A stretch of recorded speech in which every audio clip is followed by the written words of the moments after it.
नमस्कार, आप देख रहे हैं आई इंडिया और मैं हूं पंकज सिंह गौर। जैसा कि सभी जान रहे हैं कि जो एग्जिट पोल आए हैं, करीब एक दर्जन भर के एग्जिट पोलों ने सभी ने सूबे में भारतीय जनता पार्टी की भारी बढ़त दिखाई है और समाजवादी पार्टी को बड़ा झटका लगता हुआ बताया है। इसके बाद तमाम बहस छिड़ी हुई है और तमाम आरोप प्रत्यारोप के दौर भी शुरू हो गए हैं। हर किसी की ये मांग फिर भी चल रही है कि सीतापुर की 9 विधानसभा की जो सीटें हैं उनका एग्जिट पोल क्या है। तमाम लोग आई इंडिया को फ़ोन कर रहे हैं, तमाम तरीके से वो जानने का प्रयास कर रहे हैं, लेकिन सभी जानते हैं कि एग्जिट पोल एक अनुमान होते हैं। ये ज़रूरी नहीं है कि ये रिजल्ट देकर ही जाएं और ज़रूरी नहीं है कि ये एग्जिट पोल माने न जाएं। तो दोनों तरफ से ये देखना होता है कि एग्जिट पोल किस आधार पर हुए हैं और कब एग्जिट पोल सच साबित हुए हैं, क्योंकि जो दर्जन भर के आसपास एग्जिट पोल आए हैं उनमें भारी अंतर है। 100 सीटों का अंतर जो निकल करके आ रहा है वो अपने आप में खुद सवाल खड़ा कर रहा है। लेकिन पब्लिक है और पब्लिक चाहती भी है कि एग्जिट पोल आए, चूँकि उस पर बहस छिड़नी शुरू हो जाती है और एक बार फिर बहस छिड़ी हुई है। आज सुबह से ही लगातार आई इंडिया को इस बात के लिए फ़ोन आ रहे थे, संदेश आ रहे थे कि आप भी कम से कम सीतापुर की जो 9 सीटें हैं उनके बारे में भी कुछ बताएं। तो तमाम मशक्क़त के बाद हमने ये तय किया, जो आई इंडिया के अनुभवी पत्रकार हैं उनसे हम उनकी राय जानते हैं कि उन्होंने क्या ऑब्जर्वेशन किया, उन्होंने क्या अपना अनुमान लगाया। चूँकि उनके पास विधानसभावार तमाम तरीके की सूचनाएं आती थीं और विधानसभावार तमाम तरीके के लोग उनसे अपनी प्रतिक्रिया भी देते थे, अपनी राय भी रखते थे। तो इन बातों को लेकर के हमने सोचा कि अब जब एक दिन बचा है रिजल्ट आने में, तो सीतापुर की जो 9 सीटें हैं उनके बारे में क्यों ना हम भी एक अनुमान लगा लें, एक एग्जिट पोल आप लोगों के सामने रख दें। तो हमारे साथ स्टूडियो में आपको मैं बताना चाहूँगा कि 16 साल से प्रिंट और अब इलेक्ट्रॉनिक मीडिया में अनुभव रखने वाले जयंत श्रीवास्तव हैं और साथ ही 14 साल से प्रिंट और इलेक्ट्रॉनिक मीडिया में अब काम कर रहे उदय चौहान।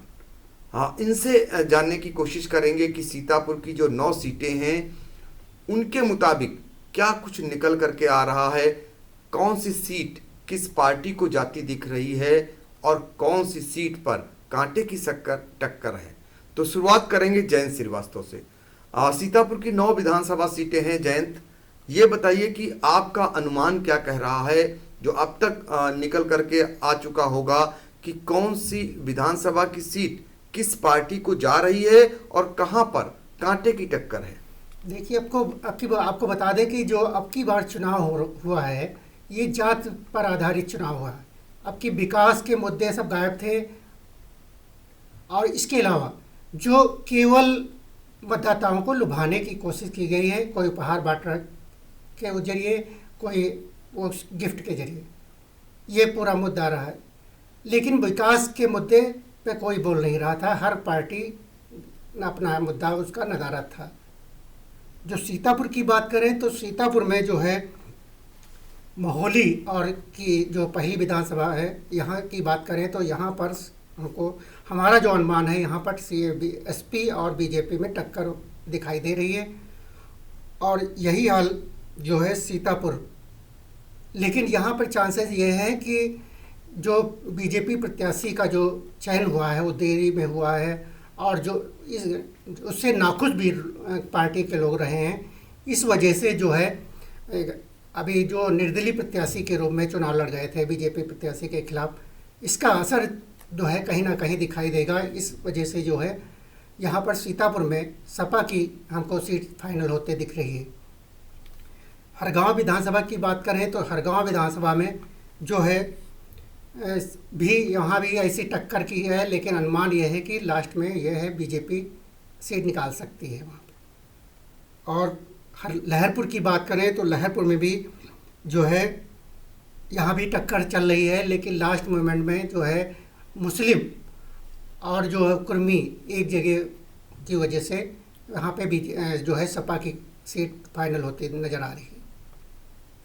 बिस्वा की बात करें तो बिस्वा में भी यही हाल रहा कि सपा और बीजेपी की टक्कर तो रही है, लेकिन यहाँ पर भी टिकट वितरण को लेकर बीजेपी में नाराज़गी दिखी और इसी वजह से यहाँ पे भी यही हाल रहा जैसे सीतापुर में रहा।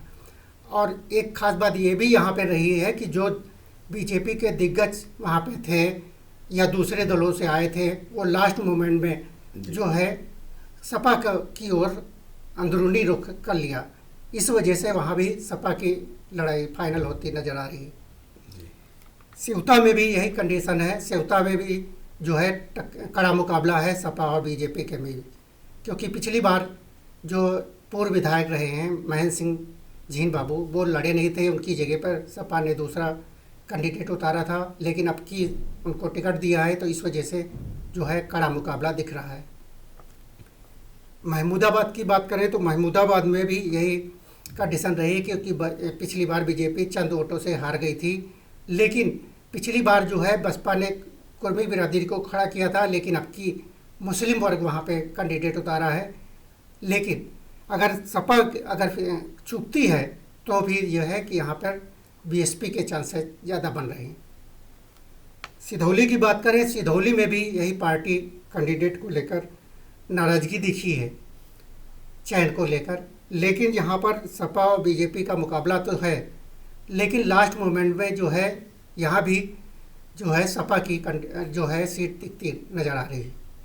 मिश्रिक की बात करें तो मिश्रिक में भी मुकाबला बीजेपी और सुभाषपा गठबंधन प्रत्याशी का है, लेकिन यहाँ पर पिछली बार जो है सपा ने जो है पूर्व मंत्री रामपाल राजवंशी को लड़ाया था, लेकिन अब की बार उनकी यह सीट जो है गठबंधन के खाते में चली गई, तो अब की बार उनके बेटे जो मनोज राजवंशी हैं वो चुनाव लड़े थे। लेकिन कांटे की टक्कर तो दिख रही है, लेकिन अगर मान लिया बीजेपी का वोट इधर से थोड़ा सा डाइवर्ट होता है नाराज, तो भी ये सीट सुभाषपा के खाते में ही जा सकती है। जी, मोहाली का आपने जिक्र किया, हाँ हो मोहाली का भी जिक्र कर दिया। तो इस तरीके से जयंत श्रीवास्तव का जो मत है, इनके मुताबिक हरगांव एक ऐसी सीट है जहां पर बीजेपी जो है जाते हुए दिख रही है, उनके खाते में सीट। बाकी अगर इनका मत अपना है, इनका अपना तर्क है कि सिधौली, बिस्वा, सदर, महमूदाबाद और इसके बाद मिश्रिक, ये कहीं ना कहीं समाजवादी पार्टी और उनके सहयोगी दल उनके खाते में सीटें जाती हुई दिख रही हैं। इसके अलावा इनका कहना है कि अन्य जो सीटें हैं लहरपुर, सेवता, मोहाली, यहाँ पर कांटे की टक्कर है। तो इस तरीके से इनका अपना ये जो आकलन है वो निकल करके आ रहा है। अब हम चलेंगे उदय चौहान के पास, उनसे जानेंगे कि उनका आकलन क्या है। 9 विधानसभा सीटों पर वो कितनी सीटें किस पार्टी को देते हैं और कहां पर उन्हें कड़ी टक्कर नजर आ रही है।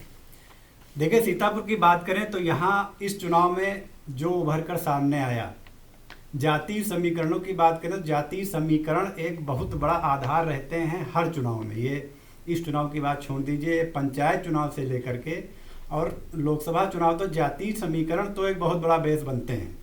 लेकिन उसके अलावा अगर बात करें विकास कार्यों, उपलब्धियों की, तो भाजपा के जो 5 साल के उपलब्धियां थी भाजपा सरकार की, उन उपलब्धियों को घर घर तक पहुंचाने के लिए भाजपा ने एक मुहिम छेड़ी हुई थी। चुनाव के पहले से ही कई टीमें बना करके क्षेत्र में उनको रवाना किया गया था कि जन जन को जाकर के उपलब्धियां गिनाइए आप। ठीक इसी तरीके से सपा ने भी अपनी पूर्ववर्ती सरकार के जो कार्य, विकास कार्य थे, उनको बताने के लिए कि देखिए हमने पहले की सरकार में ये कार्य किए और यहाँ पर भाजपा सरकार चूकी, बताने के लिए अपनी टीमें रवाना की। उसके बाद जब चुनाव हुए, चुनाव में जो बड़े नेता यहाँ पर आए, उन्होंने जो मंच से वार पलटवार किया, उसमें भी ये बातें सामने उभर के आई। अखिलेश यादव ने अपनी सरकार की कार्य, विकास कार्य गिनाए और मुख्यमंत्री योगी आदित्यनाथ ने अपने कार्य उपलब्धियां गिनाई। उन्होंने यहाँ तक कहा कि हमारे एक हाथ में विकास की छड़ी और दूसरे हाथ में बुलडोजर का गेर रहता है। खैर, अब आते हैं सीतापुर पर। सीतापुर की 9 सीटों में जो मेरा अनुमान है, इस बार 3 सीटें भाजपा के खाते में जा रही हैं, 2 सीटें सपा के खाते में जा रही हैं। जबकि 4 सीटों पर कांटे की टक्कर यहाँ पर दिखाई दे रही है। सिधौली की हम पहले बात करते हैं। सिधौली में इस बार काफ़ी उलटफेर देखने को मिला चुनाव टिकट फाइनल होने के पहले ही, चूँकि यहाँ समाजवादी पार्टी में ही 2 मजबूत दावेदार टिकट के सामने आ गए थे, मनीष रावत और हरगोविंद भार्गव। हालांकि आखिर में सपा ने हरगोविंद भार्गव पर दांव लगाया और आखिर में जब मनीष रावत की आंखों से आंसू निकले, उसके बाद उनको वहां पर सिंपैथी भी मिली। फिर अगले दिन समीकरण इतनी तेजी से बदले कि उन्होंने भाजपा ज्वाइन कर ली और भाजपा ने उनको वहां पर अपना उम्मीदवार बना दिया, क्योंकि दोनों पासी बिरादरी से ताल्लुक रखते थे। दोनों एक एक बार वहां पर, हरगोविंद दूसरी बार विधायक हैं, मनीष एक बार वहां पर जीत चुके थे। कांटे की टक्कर हुई और लास्ट में जो निकल के आया उसमें यही निकल के आया कि मनीष रावत बाजी मारते हुए वहां दिखाई दे रहे हैं। सीटें भाजपा निकाल सकती है, अनुमान है। फाइनल नतीजे 10 मार्च को आप सभी लोग देखेंगे ही। हरगांव में भाजपा के सुरेश राही सीट निकालते हुए दिखाई दे रहे हैं, जबकि यहाँ पर सपा ने इस बार रामहेत भारती को मैदान में उतारा था। रामहेत भारती वहाँ 3 बार से विधायक रह चुके हैं, बसपा के दिग्गज नेता थे उस समय, और बसपा का शासनकाल में ये कैबिनेट मंत्री भी रह चुके हैं। बिस्वा की बात करें तो बिस्वा में निर्मल वर्मा पर भाजपा ने दांव लगाया, आखिर में ये भी दांव लगाया। निर्मल वर्मा भी ये भाजपाई नहीं है, बसपा के टिकट पर एक बार विधायक रह चुके हैं बिस्वा से। उसके बाद ये सपा में चले गए थे और सपा से ठीक टिकट फाइनल होने के 1 हफ्ते पहले भाजपा में आए थे। लेकिन यहाँ के जो जातीय समीकरण हैं और यहाँ की जो राजनीति निकल करके आई है, उसके हिसाब से ये सीट निकलती दिखाई दे रही है बिस्वा की। सदर की बात करें तो यहाँ सपा के राधे श्याम जायसवाल सीट जीत सकते हैं, क्योंकि यहाँ पे जो भाजपा के राकेश राठौर गुरु हैं, जिनको सबसे आखिर में टिकट दिया गया, ये एक अप्रत्याशित फैसला भाजपा का माना गया और इससे यहाँ पर समीकरण बड़ी तेजी के साथ गड़बड़ाए। भाजपा के जो दावेदार थे यहाँ पर साकेत मिश्रा, वो तो बाकायदा निर्दलीय उन्होंने ताल ठोंक दी। हालांकि डिपेंड साकेत मिश्रा के प्रदर्शन पर भी यहाँ करेगा कि साकेत मिश्रा निर्दलीय उम्मीदवार के तौर पर कैसा प्रदर्शन करते हैं। अगर वो 10,000 वोटों से ऊपर बढ़े तब तो सपा यहाँ क्लियर हो जाएगी, लेकिन अगर वो 4-5 हज़ार के आसपास सिमटते नजर आएंगे तो यहाँ पर मुकाबला देखने को मिल सकता है। महमूदाबाद में सपा के नरेंद्र वर्मा जो 6 बार के विधायक हैं, अभी तक जो मेरा अनुमान है यही सीट जीतते हुए दिखाई दे रहे हैं, चूँकि भाजपा के आशा मौर्य यहाँ पिछली बार मोदी लहर में भी सीट नहीं निकाल पाई थी और इस बार बसपा भी यहाँ ठीक ठाक लड़ाई में है। वहाँ मीसा अम्मार रिजवी मुस्लिम वर्ग से हैं, वो उनको बसपा ने उतारा है। लहरपुर, यहाँ सपा के अनिल वर्मा और भाजपा के सुनील वर्मा में ज़बरदस्त टक्कर नज़र आ रही है। दोनों ही कुर्मी बिरादरी से हैं और दोनों ही एक एक बार विधायक रह चुके हैं। इस बार वहाँ जो बसपा के पूर्व विधायक हैं जासमीन अंसारी, वो सपा के खेमे में खड़े नज़र आ रहे हैं, चूँकि उन्होंने सपा ज्वाइन कर ली थी। तो इस लिहाज से सपा का वहाँ पड़ला भारी जरूर दिख रहा है, लेकिन भाजपा भी उन्हें अच्छी टक्कर दे रही है। यहाँ पर एक चीज़ हम और क्लियर कर देना चाहेंगे कि भाजपा की जो 9 सीटें यहाँ पर हैं, भाजपा जो लड़ाई में आ रही है, जो जीतती दिख रही है, उसका बहुत बड़ा एक जो इफेक्ट है वो इनके जो इनका एक राशन निःशुल्क वाला वितरण वाला है, उसका प्रभाव देखने को मिल रहा है। जो निचले तबके के लोग हैं उनको फ्री राशन पिछले लगभग 2 साल, 2.25 साल से मिल रहा है, उसका एक बहुत बड़ा प्रभाव देखने को मिला बूथों पर भी और गांव में भी। लोग यहाँ तक कहते सुने गए कि जिसने हमको खाना दिया हम उससे गद्दारी कैसे करेंगे। हालांकि यहाँ पर सारी चीज़ें अभी क्लियर करना ठीक नहीं होगा। महोली की बात करें तो यहाँ पर भी भाजपा के शशांक त्रिवेदी और सपा के अनूप गुप्ता में कांटे की टक्कर नजर आ रही। ये सीट भी सपा और भाजपा में से किसी के खाते में जा सकती है। मिश्रिक में भी तकरीबन ऐसा ही परिदृश्य देखने को मिल रहा है। भाजपा के रामकृष्ण भार्गव और सुभाषपा सपा के मनोज राजवंशी में कांटे की टक्कर है। हालांकि मनोज राजवंशी वहाँ पे चेहरा नहीं है, वहाँ पे इनके पिता पूर्व मंत्री रामपाल राजवंशी की साख पर चुनाव लड़ा जा रहा है, क्योंकि रामपाल राजवंशी सपा के दिग्गज नेता हैं और वहाँ पे विधायक भी रह चुके हैं और पूर्व मंत्री भी रह चुके हैं।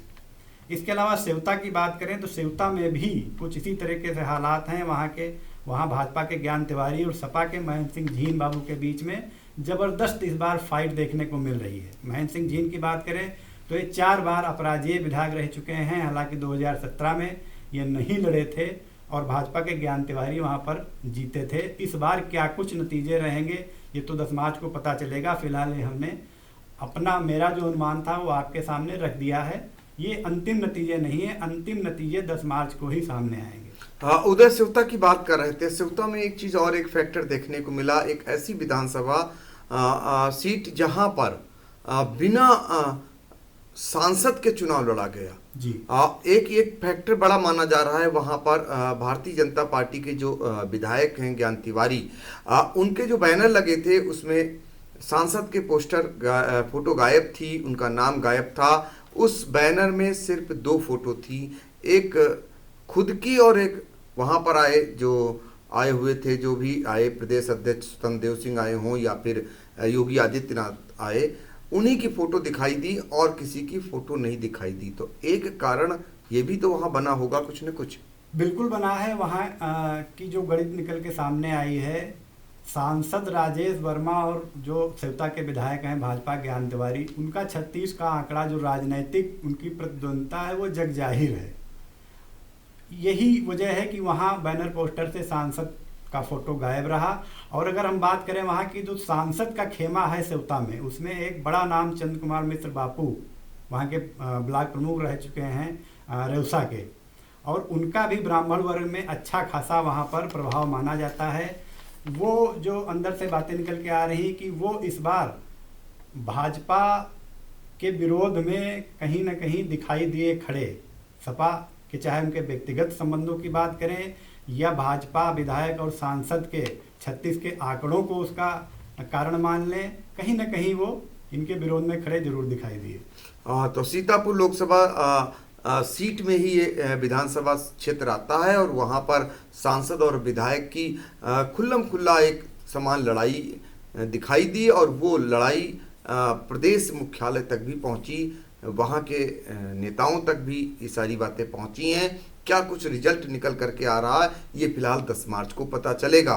लेकिन उदय ने जो बताया सीतापुर की 9 विधानसभा सीटों के बारे में, तो उन्होंने 3 सीटें जो हैं बिल्कुल क्लियर भारतीय जनता पार्टी को दी हैं, 2 सीटें समाजवादी पार्टी को दी है और 4 पर उनके मुताबिक 4 सीटें ऐसी हैं जहां पर कड़ा संघर्ष उनको नजर आ रहा है। वहां पर कुछ भी हो सकता है, किसी का भी पलड़ा भारी हो सकता है और किसी का भी कमजोर हो सकता है। एक चीज जानना चाहेंगे जयंत, जैसे बहुत सारी बातें इस बार चुनाव में देखने को मिली, जातिगत ध्रुवीकरण भी देखने को मिला, लेकिन जैसा कि बता रहे थे उदय की राशन का बड़ा जोर दिखाई दिया, तो कुछ समस्याएं भी थी, कुछ परिवर्तन का भी कहीं न कहीं शोर आ रहा था। आपको कहीं नजर आया? बहुत सारे ऐसे मुद्दे थे, बहुत से ऐसी समस्याएं थी जिसको लेकर भी वोट डालने लोग पहुंचे हैं। नहीं, देखिए, आपको बता दें कि जहाँ पर ड्रामा सेंटर और बालिका शिक्षा, ये दोनों विद्यालय सीतापुर शहर में बने खड़े हैं, इसके बाद भी 5 साल हो गया लेकिन वो चालू नहीं हो पाए। तो ये भी मुद्दा था, इस मुद्दे को लेकर भी मतदाताओं ने वोट किया है। हालांकि वो जरूर है कि इन्होंने राशन का मुद्दा चला था उनके, लेकिन ये भी मुद्दे चले हैं।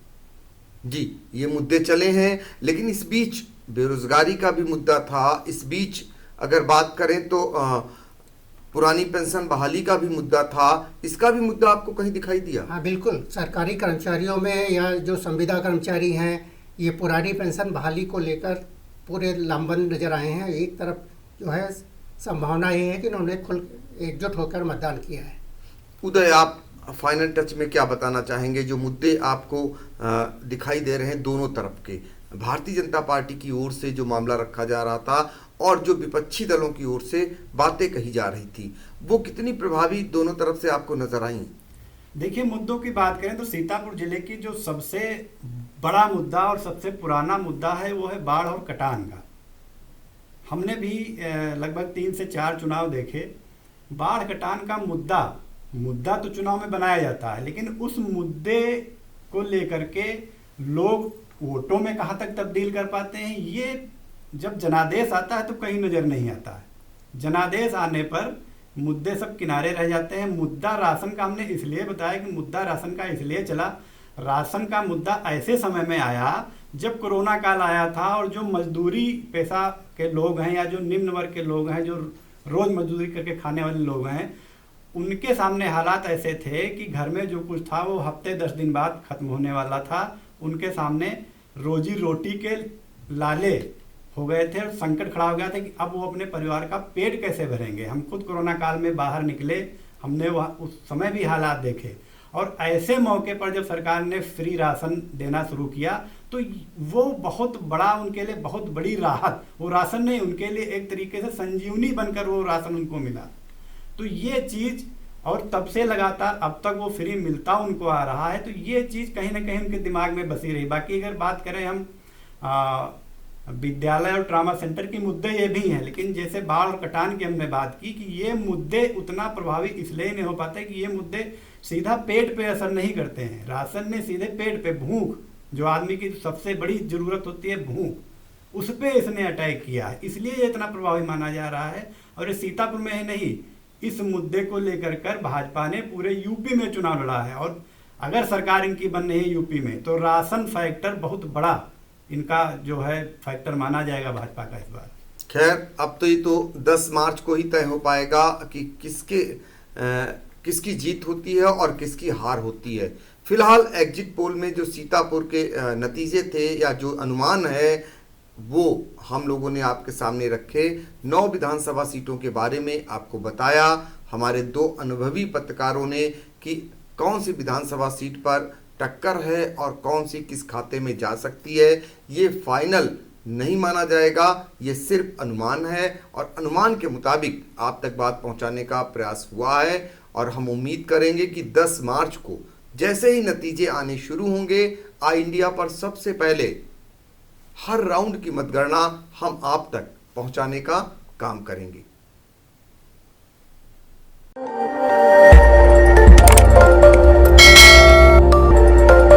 खबर आपकी, नजर हमारी। देखते रहिए आई इंडिया।